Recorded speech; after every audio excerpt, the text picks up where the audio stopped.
तो पुण्यात्माओं, आज का हमारा जो विषय है वो इसी बात को लेके है कि भगत समाज ने पिछले 7 वर्षों से जिन कुपात्रों को ज्योति पाठ और दान का पैसा दे देके अपने खुद के पैर पे खुद ही कुल्हाड़ी मारी है, जिसके परिणाम वो खुद भोग रहा है। लेकिन एक मौका फिर आपको परमपिता परमेश्वर जी ने दिया है।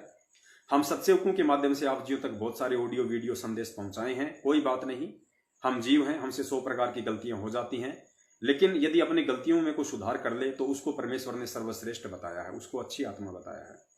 क्योंकि हमें मोक्ष चाहिए, हमें सतगुरु चाहिए। हमें सतगुरु के भाई बंधु परिवार रिश्तेदार से कोई लेना देना नहीं है। वो हमें भक्ति नहीं दे सकते, वो हमें भक्ति का पाठ नहीं पढ़ा सकते, उनसे हमारा ना कोई भला होना है।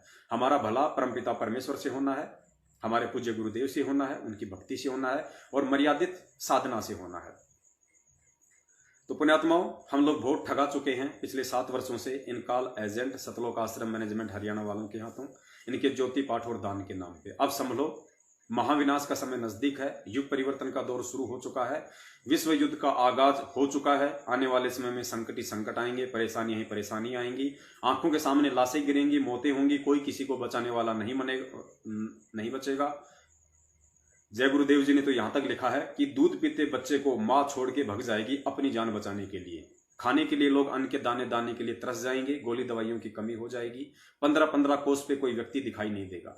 ऐसा भयंकर विनाश का दौर आने वाला है, जिसकी शुरुआत हो चुकी है कोरोना महामारी से, और इजराइल और फिलिस्तीन के बीच जो युद्ध चल रहा है उसको लेके हम भी इन बातों पे ज्यादा और डिस्कस ना करके हम अपने पॉइंट पे आएंगे, क्योंकि आज हमने संदेशा देना है ज्योति हवन के विषय में।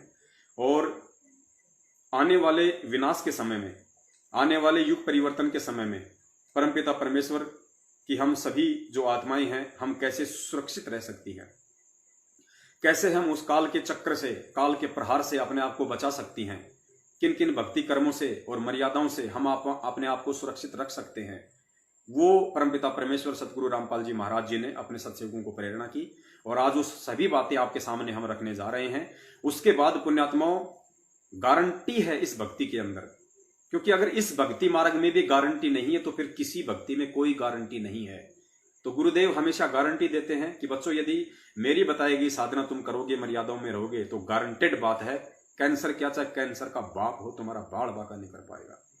तो उसी परमपिता परमेश्वर सतगुरु रामपाल जी महाराज जी के आश्रित होके, उनके चरण कमलों में बैठ के और उन्हीं का पक्ष लेते हुए, उसी परमात्मा के आश्रय, उसी परमात्मा के सहारे, उसी परमात्मा के निमित्त बनकर हम सत्सेवक आप जी को ये गारंटी देते हैं कि परमपिता परमेश्वर सतगुरु रामपाल जी महाराज जी ने हमें जो सत प्रेरणा करके जो आदेश दिया है संगत को मैसेज देने के लिए, संगत को संदेशा देने के लिए, उस आधार से यदि आप आज के बाद अपनी क्रियाएं करेंगे भक्ति मार्ग की और उतना सोच समझ के चलेंगे, उतना अपनी मर्यादाओं का ध्यान रखेंगे, तो पुण्यात्माओं, काल क्या, चाहे काल से भी बड़ा कोई महाकाल क्यों ना आ जाए, परमपिता परमेश्वर सतगुरु रामपाल जी महाराज जी के सत भक्तों का एक खोपड़ी का बाल तक नहीं उखाड़ सकता। कोरोना, फंगस, डंगस तो बहुत दूर की बात है। अब आप लोगों को यह समझाना भी बहुत जरूरी है कि किस प्रकार काल ने आपको ठगा है, क्योंकि जब तक आप ये थोड़ा बहुत नहीं समझेंगे आप लोगों को यकीन नहीं होगा। वैसे तो पिछले 7 वर्षों से हम लोग यही काम कर रहे हैं, आप लोगों को बरवाला कांड की हकीकत से लेकर सतगुरु रामपाल जी महाराज जी के कलियुगी परिवार, बेटा बेटी, भाई बंधु, रिश्तेदार, कोऑर्डिनेटर, नामदान संचालक और अन्य जितने भी मायाधारी मस्करे संगत के अंदर हैं, जो ज्ञान को आधार ना बना के देखा देखने में एक दूसरे की चापलूसी और गुलामी करते हुए अपना जीवन जी रहे हैं भक्ति मार्ग पे, सबके बारे में हमने आपको परिचित करवाया है। तो आज एक बार आपको हम पुनः थोड़ा सा रिवीजन करेंगे कि देखिए किस प्रकार काल ने आपको ठगा है पुण्यात्माओं। सबसे पहले तो इन लोगों ने सन 2015 में फर्जी नामदान केंद्र खोल के माया प्राप्ति के चक्कर में भगत समाज को लूटने के लिए एक प्री प्लानिंग के तहत, एक षड्यंत्र के तहत इन्होंने देश विदेश में जगह जगह भोले भक्तों को मूर्ख बना के गुरु जी का आदेश बता के और इन्होंने फर्जी नामदान केंद्र खुलवा दिए गांव गांव, गली गली में, जबकि हिसार जेल में बैठे हुए संत गुरु रामपाल जी महाराज जी का 1% भी आदेश नहीं है आज तक, और ना ही इन लोगों को हो सकता है। क्यों नहीं हो सकता इन लोगों को? इनके कुकर्म हम आपको आगे बताएंगे। ऐसे कुकर्मियों को वो सत्कर्मी परमात्मा कभी भी भक्ति मार्ग के आदेश नहीं दे सकता। तो सबसे पहले आप लोगों को फर्जी नामदान केंद्रों के बहाने काल ने लूटना शुरू किया। मुख्य विलेन जो है इस भक्ति मार्ग में वो काल है। वो काल सामने नहीं आता, उसका अपना वचन है, उसका अपना प्रण है, आप सब जानते हैं। इसलिए वो किसी को निमित्त बनाता है, अपने एजेंट निमित्त बनाता है। जिस प्रकार 650 साल पहले उसने बड़ी ही चालाकी से, बड़ी ही सावधानी से उसने कमाल को अपना एजेंट बना के और परमपिता परमेश्वर सतगुरु रामपाल जी महाराज जी के पास भेजा। कोई सोच भी नहीं सकता था कि जिस मुर्दे को परमेश्वर ने जिंदा किया, अपने बेटे की तरह रखा, लालन पालन किया, उसको दीक्षा दी, उसको शिक्षा दी, वो आगे चल के काल का एजेंट साबित हो सकता है। वो सत्संग हमारी इस भ्रमणा का निवारण करता है कि वर्तमान में भी वही होगा, और वर्तमान में तो विशेष होगा क्योंकि ये भक्ति युग है। इस समय काल को विशेष चिंता है, इसलिए उसने सतगुरु रामपाल जी महाराज जी के इर्द गिर्द उनके परिवार रिश्तेदारों में ही अपने एजेंट भेज दिए, जो उनके भाई के रूप में, बेटा बेटी के रूप में, उनकी पत्नी के रूप में, उनके रिश्तेदारों के रूप में आज आप और हम सबके सामने हैं। उसके बाद जब परमात्मा धर्मदास जी के माध्यम से इस मार्ग को आगे बढ़ाने की सोच ही रहे थे कि धर्मदास जी के पुत्र नारायण दास के रूप में मृत्यु अंध नाम का अपना एजेंट बना के उसके बेटे को भेज दिया। फिर गरीबदास जी महाराज जी के वहां आ जाइए, उनके बेटे भी आगे चल के काल के एजेंट साबित हुए। नानक जी को परमेश्वर ने निमित्त बनाया, आगे चल के नानक जी के पुत्रों ने भी निर्मल नाम से नया पंथ चला दिया, पाखंड शुरू हो गया। तो पुण्यात्माओं, इससे साबित होता है कि हमने अंततः ज्ञान को आधार बना के और परमपिता परमेश्वर अपने सतगुरुदेव जी की जो भक्ति विधि है, उन्होंने हमें जो निर्देशित किया, आदेशित किया है, हमें उसी आधार से भक्ति करनी पड़ेगी। हमने किसी भी अन्य व्यक्ति को देख के ये भक्ति नहीं करनी है, अन्य किसी भी व्यक्ति के दिशा निर्देशों पे नहीं चलना है। यदि अन्य कोई भी व्यक्ति हमें दिशा निर्देश भक्ति मार्ग के देता है तो सबसे पहले हमने जो थर्मामीटर दे रखा है, हमें गुरुजी ने जो पैमाना दे रखा है, क्या सही है क्या गलत है, तत्व ज्ञान, गुरुदेव के सत्संग, हमें उनसे मैच कर लेना चाहिए, हमें उनसे जांच परख कर लेनी चाहिए कि फला फला व्यक्ति जो हमें आदेश दे रहा है गुरुजी के नाम पे, वो गुरुजी के ज्ञान से संबंधित हैं भी या नहीं। अगर नहीं है तो उनको नेगलेक्ट करने में, उनको डिलीट करने में, उनको नकारा करने में, उनको मना करने में हमें 0% भी शंका और शर्म नहीं होनी चाहिए, क्योंकि हमें भगवान चाहिए, गुरुजी का परिवार नहीं चाहिए। और यदि कोई भगत उनके सत्संगों के आधार से आपको संदेशा दे रहा है तो मानने में भी कोई शर्म नहीं होनी चाहिए। तो देखिए पुण्यात्माओं, सबसे पहले इन्होंने फर्जी नामदान केंद्रों के माध्यम से आप और हमको ठगना शुरू किया। और पुण्यात्माओं, दूसरी तरफ ये उस परमपिता परमेश्वर की लीला है, ये उनका खेल है। क्योंकि सतगुरु रामपाल जी महाराज जी का ये वचन है, कबीर सागर में लिखा हुआ है, और कहते हैं साध वचन पलटे नहीं, चाहे पलट जाए ब्रह्मांड। परमेश्वर ने जो शब्द निकाल दिए, जो वाणियां बोल दी कि कलयुग में 1000 वर्ष तक ये भक्ति मार्ग निर्बाध रूप से चलेगा, कोई इसको हानि नहीं पहुंचा पाएगा। तो सतगुरुदेव जी की गैर हाजिरी में, उनकी शारीरिक रूप से अनुपस्थिति में 1000 साल तक कैसे ये मार्ग चलेगा निर्बाध रूप से, इसी के लिए सारी वर्तमान में प्रोसीजर हो रही है। उस 1000 साल में कौन कौन व्यक्ति बाधा उत्पन्न कर सकते हैं, किस किस प्रकार की बाधाएं उत्पन्न हो सकती हैं, कौन कौन भगत किस किस प्रकार के कुक्रम करके संगत को ठगने की कोशिश कर सकता है, ये सारी चीजें आज उस परमपिता परमेश्वर ने अपनी अनुपस्थिति में संगत के सामने लाके रखनी थी, ताकि ज्ञान आधार से संगत समझ जाए और आने वाले समय में काल की ठगी का शिकार होने से बचे। सबसे पहले सतगुरु रामपाल जी महाराज जी ने अपने कलयुगी परिवार का भंडाफोड़ करना अति आवश्यक था, क्योंकि परमेश्वर का वचन है कि ये जो भक्ति मार्ग है सतयुग से लेके इस कलयुग तक हमेशा से नाद पुत्रों से चलता है, बिंद वालों से नहीं चलता। बिंद का मतलब होता है जो परमेश्वर के निकट होते हैं, जो परमेश्वर के ब्लड रिलेशन में होते हैं, जो उनके सगे संबंधी होते हैं, वो सभी लोग, चाहे उनमें भाई बंधु रिश्तेदार भतीजा जो भी आ जाए, क्योंकि वो सभी आपस में उनका बिंद का संबंध है, वो एक ही खून में सब कुछ बंधे हुए हैं, रिश्तेदारियों में वो बंधे हुए हैं, तो वो सभी लोग बिंद में आते हैं। बिंद का मतलब केवल यही नहीं होता कि जो बच्चे उत्पन्न हुए हैं वही नहीं आते, रिश्तेदार भी बिंद में आते हैं। तो परमेश्वर ने कहा है कि ये जो मेरा भक्ति मार्ग है धर्मदास, ये हमेशा से नाद पुत्रों से चला है, और बिंद वालों ने तो हमेशा इसमें भट्ठा ही बैठाया है। ऑडियो वीडियो मैं आपको काफी बार सेंड कर चुका हूं, आज विषय थोड़ा अलग है इसलिए माफी चाहूंगा। तो सतयुग से लेके अब तक बिंद वालों ने हमेशा इस भक्ति मार्ग का भट्ठा बिठाया है। परमेश्वर के बिल्कुल निकट था कमाल, हम उसको बिंद का बोल सकते हैं, क्योंकि उसका लालन पालन किया परमात्मा ने। वैसे तो उनका नाद पुत्र था, वचन का पुत्र था, लेकिन 24 घंटे उनके साथ रहा करता था, बेटे की तरह परमेश्वर ने उनका लालन पालन किया, इसलिए हम उनको बिंद की कैटेगरी में लेते हैं। वो गुरुद्रोही साबित हुआ, काल का एजेंट साबित हुआ। धर्मदास जी का बिंद का बेटा, जो धर्मदास सोच रहा था कि मेरे बेटे के माध्यम से आगे मार्ग चलेगा, वो भी काल का एजेंट साबित हुआ। आदरणीय गरीबदास जी महाराज जी के बेटे भी काल के एजेंट साबित हुए, नानक जी के पुत्र भी काल के एजेंट साबित हुए। तो आज सतगुरु रामपाल जी महाराज जी के बेटा बेटी, भाई बंधु, रिश्तेदार, जवाई, ये कैसे सोने की तरह खरे साबित हो सकते हैं? ये नहीं हो सकते। इसीलिए सतगुरु रामपाल जी महाराज जी ने 2008 में ही अपने बेटा बेटी के विषय में खुल के बता दिया था एक सत्संग में, वीडियो के माध्यम से, कि मुझे अच्छे से पता है कि ये जो मेरा बेटा बेटी हैं, ये आगे चल के मेरी कैसी सेवा पानी करते, मेरी कैसे खातिरदारी करते, मुझे अच्छे से इनके व्यवहार का, इनके स्वभाव का पता है। और दूसरी तरफ उनके भाई बंधु, रिश्तेदार, उनका भी परमेश्वर ने बिल्कुल खुलासा करके रख दिया है, और आज उनके कुक्रम आप लोगों के सामने जग जाहिर है। तो पुण्यात्माओं, सबसे पहले हम तत्व ज्ञान को आधार बनाते हुए यह समझने का प्रयास करेंगे कि वर्तमान में अपने विजन को अंजाम तक पहुंचाने के लिए और आने वाले 1000 वर्षों तक निर्बाध रूप से इस भक्ति को परवान चढ़ाने के लिए ये क्या प्रोसीजर चल रही है परमात्मा की, इस प्रोसीजर को हमने समझना है। प्रोसीजर अगर समझ में आ गई तो फिर हम उस परमपिता परमेश्वर के इस मिशन में सहायक बन सकते हैं, हमें सेवा का मौका मिल सकता है। देखिए, जो तत्व ज्ञान है, जो सृष्टि रचना है, वो अहम है। जब तक हम सृष्टि रचना को नहीं समझेंगे, हम अध्यात्म की किसी भी समस्या का जो है निपटारा नहीं कर सकते। तो गुरुदेव ने हमेशा यही कहा, यदि अध्यात्म को समझना है, किसी शास्त्र को समझना है, भक्ति मार्ग को समझना है, तो आपने सृष्टि रचना को समझना बहुत जरूरी है। और सृष्टि रचना में ही सारे पॉइंट हैं जो आज ये क्लियर कर देंगे कि वर्तमान में सतगुरु के अनुसार काम हो रहा है या सतगुरु के विरुद्ध काम हो रहा है। अगर विरुद्ध कर रहा है तो कौन कर रहा है, और मर्यादा में रह के यदि गुरुदेव के अनुसार कर रहा है तो कौन कर रहा है। इसके लिए हम सृष्टि रचना में चलते हैं कि आज उस परमपिता परमेश्वर सतगुरु रामपाल जी महाराज जी ने अपने कलयुगी परिवार का भंडाफोड़ करना अति आवश्यक था।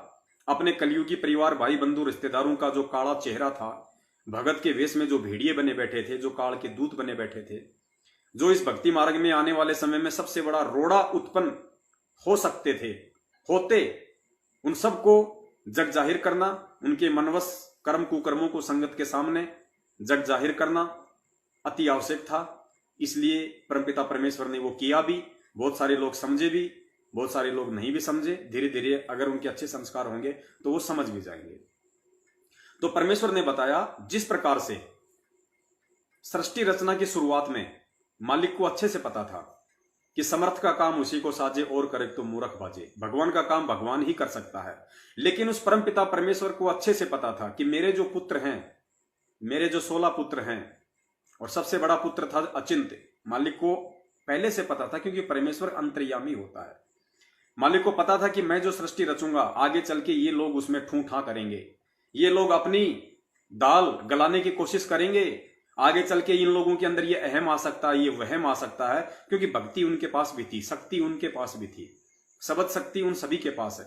तो आगे चल के ये भी ये बात बोल सकते थे कि हे परमपिता परमात्मा, ये सृष्टि रचना तो हम भी कर सकते थे, कौन सी बड़ी बात है, आपने आत्माएं उत्पन्न कर दी, वो तो हम भी कर सकते थे, क्योंकि शब्द शक्ति हमारे पास भी है और शब्द से कुछ भी उत्पन्न किया जा सकता है। ये दीप रचना, पेड़ पौधे, ये दूध की नदियां, ये सब कुछ करना परमात्मा हमारे बस में भी है, ये हम भी कर सकते थे।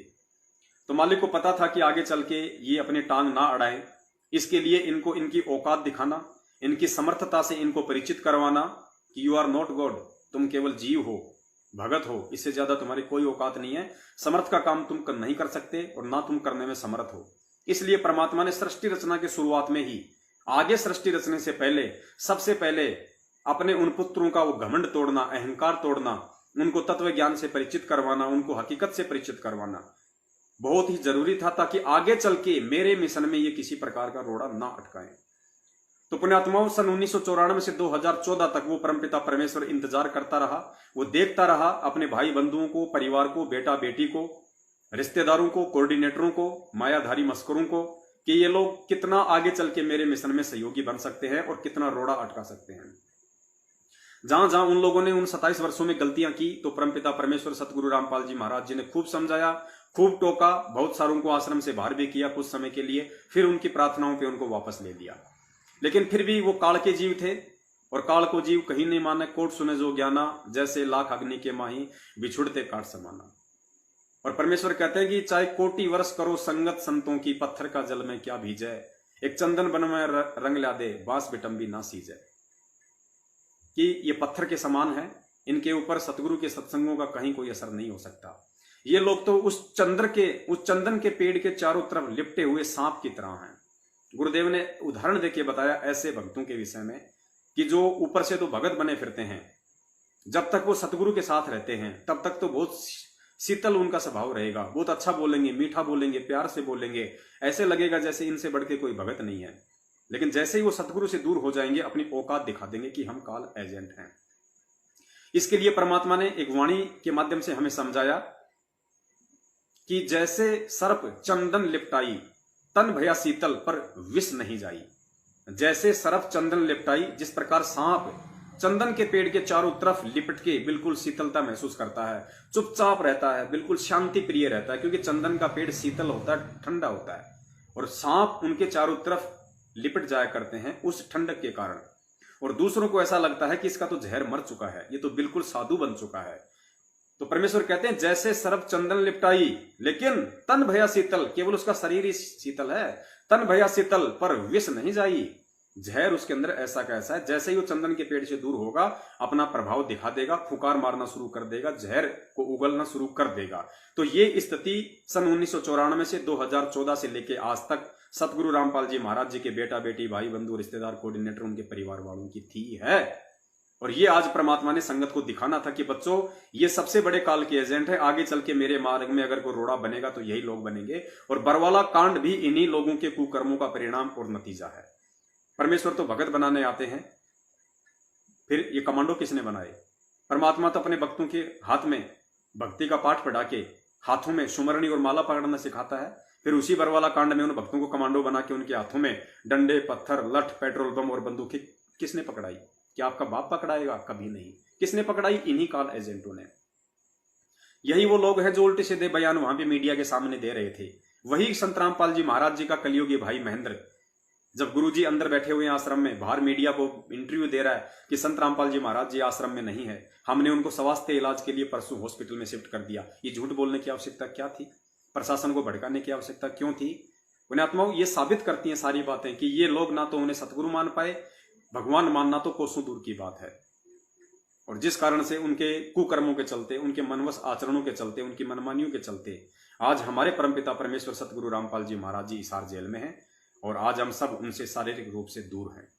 और इसी बात का नाजायज फायदा काल ने उठाया, क्योंकि काल की कोशिश है कि इस मार्ग को नष्ट भ्रष्ट कर दिया जाए, सभी आत्माओं की मर्यादाएं तोड़वा दी जाए, ताकि आने वाले समय में इनकी रक्षा ना हो और मैं इनको आसानी से अपना निवाला बना लूं। और वही वर्तमान में हो रहा है।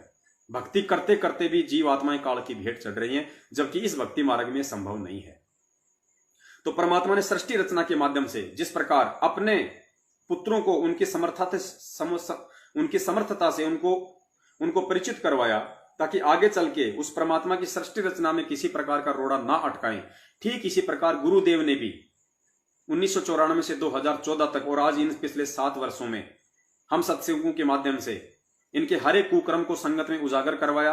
राजनीति से लेकर आरक्षणबाजी, रक्तदान, देहदान, भक्तों का सोना उतरवाना, ये कुपात्र होकर ज्योति पाठ और दान का पैसा लेना, मनमाने तरीके से इन आश्रमों में पाठ प्रकाश शुरू करना, पुण्यात्मा उसका नतीजा आप सबके सामने है। विस्तार से आगे बात करेंगे। सुन लीजिए सबसे पहले कि जिस प्रकार कबीर परमेश्वर ने सृष्टि रचना के शुरुआत में ही अपने पुत्रों को उनकी समर्थता दिखाने के लिए जो खेल रचा था, आज वही खेल अगर ये सतलोक आश्रम मैनेजमेंट हरियाणा वाले और संगत वाले समझ जाएं, तो ये परमपिता परमेश्वर, वही कबीर परमेश्वर, संत रामपाल जी महाराज आने वाले 1000 समय में जो भक्ति मार्ग चलेगा निर्बाध रूप से, इनको अपनी समर्थता से परिचित करवाया परमात्मा ने कि तुम्हारी औकात नहीं है, तुमने मेरे आदेशों के विरुद्ध, मेरी मर्जी के खिलाफ तुम लोगों ने इस भक्ति मार्ग को चलाने की कोशिश की, ठेकेदार बनके कि हम सब कुछ संभाल लेंगे। तुमने जगह जगह गांव गांव गली में नामदान केंद्र खोल दिए। तुम्हारे नामदान केंद्रों को संचालित करने वाले लोग आज दूसरे पंथों में चले गए। तुम्हारे नामदान केंद्रों को छोड़ छोड़ के तुम्हारे नामदान केंद्रों का विरोध शुरू हो गया। गांव गांव, नगर नगर में परमेश्वर के मर्यादित भक्तों ने ज्ञान को समझ के उन फर्जी नामदान केंद्रों का विरोध शुरू कर दिया। उन नामदान केंद्रों पे जाने वाली आत्माएं सच्चाई से परिचित हो गई कि आज से पहले तो हम लुट रहे थे, हम पिट रहे थे। जिस परमेश्वर ने कभी भी ना राजनीति करवाई, ना राजनीति उनके आसपास होती है, वो परमात्मा, उस परमेश्वर के नाम से आज संगत में राजनीतियां करवा दी गई। कितने राजनीतिक पार्टियों को वोट डलवा दिए गए, उनका समर्थन करवाया गया, उनकी रैलियों में भक्तों को बैठाया गया, उस परमेश्वर के आदेश विरुद्ध, उनके ज्ञान विरुद्ध रक्तदान करवाया, देहदान करवाया। कितने कुकर्म पुण्यात्माओं नहीं गिनाए जा सकते। इन 7 सालों में कोई हजारों आदेश इन्होंने गुरुजी के ज्ञान विरुद्ध संगत में पारित किए हैं और उन लोगों की मर्यादाएं तोड़वाई। ये ऑटोमेटिक सिस्टम है परमेश्वर का। जब आप गुरुजी के विधान के खिलाफ चलोगे तो ऑटोमेटिक आपका कनेक्शन उस परमेश्वर से डिस्कनेक्ट हो जाता है। उसके बाद आपको लगेगा कि मैं भक्ति कर रहा हूं, मैनेजमेंट जो आदेश दे रहा है वो गुरुजी का आदेश है, मैं उसके आधार पर चल रहा हूं, लेकिन आप तो दूर हो चुके हैं परमात्मा से। अब आपको वही मिलना है जो आपका संस्कार है। और यही कारण है कि कोरोना से जिन सैकड़ों से ऊपर हमारे भगत भाई बहनों की मौत हुई है, जवान भाई बहनों की, 30-30 साल के शादीशुदा हमारे भक्तों की मौतें हुई हैं। बताइए, वो बहन विधवा हो गई, जबकि परमेश्वर का विधान है कि जिस घर में सत भक्ति होगी, जिस घर में सही भक्ति चल रही होगी, तो बहन कभी विधवा नहीं हो सकती। बहन कभी विधवा नहीं हो सकती। तो पुण्यात्माओं, ये क्यों हो रहा है? वो 30-30 साल की, 40 साल की, कुछ दिन पहले आपने ऑडियो सुनी होगी, एक करौथा गांव का धर्मवीर या धर्मेंद्र नाम का एक भगत है जो बचपन से गुरुदेव के साथ रहा करता था। 30 साल की उम्र थी, शादीशुदा है, बाल बच्चे हैं। अभी कुछ दिन पहले वो कोरोना से मर गया। बताइए, उस घर में कहां भक्ति थी? वो भक्ति जरूर कर रहे थे, लेकिन वो मर्यादाओं में नहीं थे। उन्हें लगता था कि हम भक्ति कर रहे हैं, हम गुरु जी के ही आदेशों का पालन कर रहे हैं। जाटों के आरक्षण में जाना, रक्तदान करना, देहदान करना, कभी भूपेंद्र सिंह हुड्डा को वोट डालना, कभी मोदी को वोट डालना, कभी राहुल गांधी को वोट डालना, कभी जेजेपी को वोट डालना। उन्हें लगता था कि हम गुरु जी के ही आदेशों की पालना कर रहे हैं, लेकिन उनका मनमाना आचरण नहीं चलेगा। गुरु जी के क्या आदेश है, ये गुरु जी के संविधान से पता चलेगा, गुरु जी के सत्संगों से पता चलेगा। आप अगर गुरुदेव के परिवार से मालूम करने की कोशिश करोगे, गुरुदेव के भाई बंधु बेटा बेटी से अगर ये मालूम करने की कोशिश करोगे कि क्या सही है क्या गलत है, आप जिंदगी में इस परमेश्वर को और इसके भक्ति मार्ग को नहीं समझ पाओगे। हमेशा धोखा ही खाओगे, और वो धोखा वो आत्मा खा रही है। तो देखिए किस प्रकार परमपिता परमेश्वर ने सृष्टि रचना के माध्यम से क्लियर किया। ये आप लोगों को समझना होगा इस बात को कि आज वही स्थिति चल रही है, इस मार्ग को आगे निर्बाध रूप से चलाने के लिए।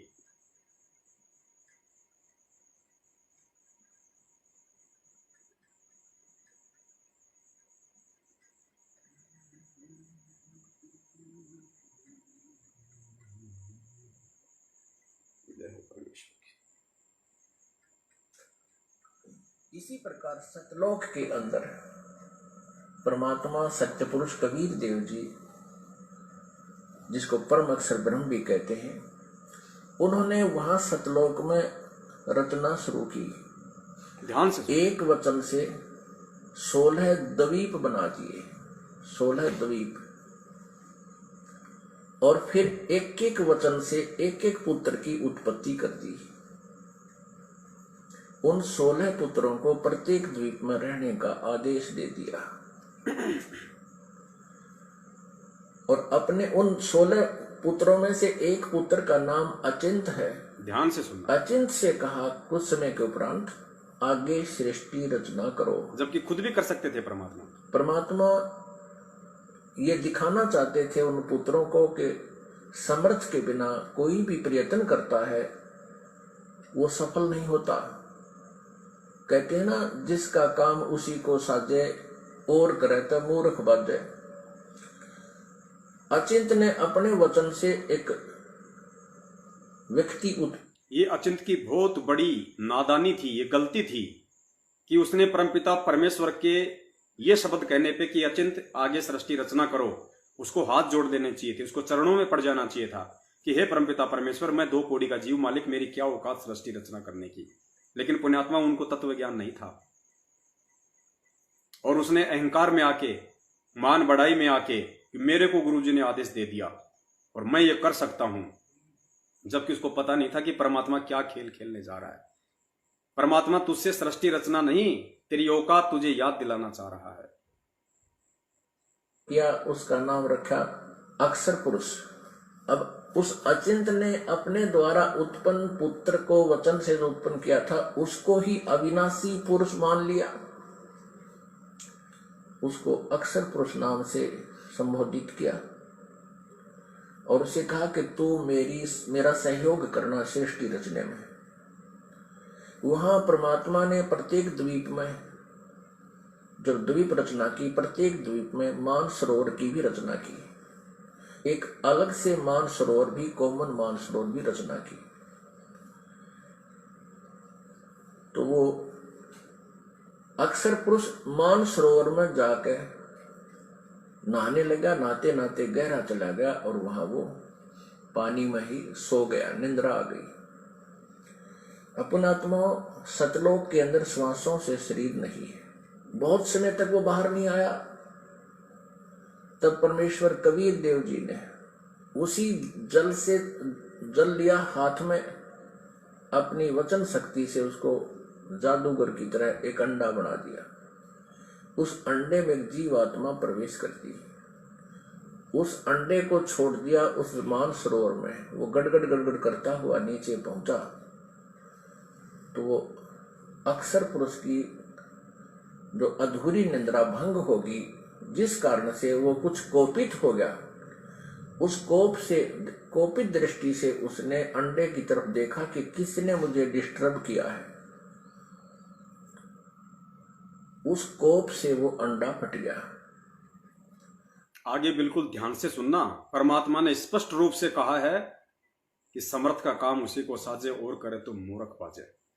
ध्यान से सुनना। परमेश्वर क्या कह रहे हैं उसको, अंचित को, कि तेरी औकात तो इतनी भी नहीं थी कि तू तेरे ही पुत्र को, जो तूने अपने शब्द से उत्पन्न किया अक्सर पुरुष, और जो मानसरोवर में जाके सो गया, नींद आ गई, तेरी तो इतनी भी समर्थता नहीं है तू उसको भी नींद से जगा सके। वो काम भी मुझ कबीर को ही करना पड़ा। ध्यान से सुनना पुण्यात्माओं, ये सृष्टि रचना का शुरुआती पॉइंट है। एक एक चीज पे हमें गहनता से विचार करना है। सृष्टि रचना का मतलब ये नहीं कि हमको कहानी याद हो गई, समझ में आ गई। अंडा दो भाग हो गया, उसमें से ये ब्रह्म निकला। अब याद रखना, क्योंकि पुण्यात्मा, जब तक आप इस इतिहास से परिचित नहीं होगे, सृष्टि रचना से, आप किसी भी सदग्रंथ को नहीं समझ सकते। तब परमेश्वर ने आदेश दिया उन दोनों को कि तुम बाहर आओ। अचिंत पुरुष तुम निद्रा में थे, ना वो अक्सर पुरुष तुम निद्रा में थे, तुम्हें जगाने के लिए ये सब प्रोसेस अपनाया है, तुम बाहर आ जाओ। अब देखना दोनों बाहर आएंगे। परमेश्वर उनको क्या कहेंगे। अब परमात्मा ने अचिंत से कहा कि अचिंत, अब देख लिया।